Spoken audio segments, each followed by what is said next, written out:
శ్రీనగర్లోని నిట్లో చోటు చేసుకున్న ఉద్రిక్త పరిస్థితిపై సమీక్షించేందుకు కేంద్ర మానవ వనరుల శాఖ 2 సభ్యుల బృందాన్ని నిట్కు పంపించాలని నిర్ణయించింది.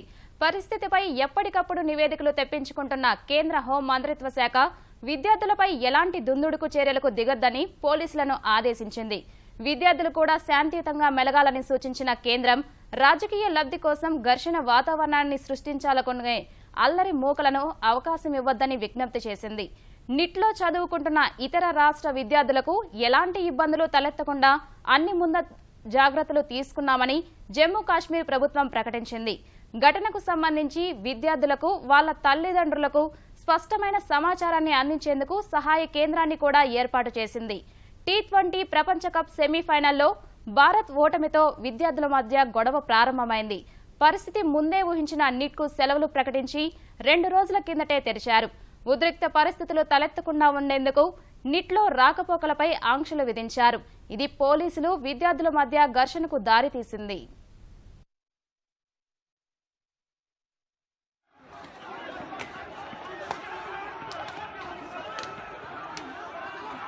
ज्यादा हो गए ना, हमको कमरे में बंद करके पीटेंगे।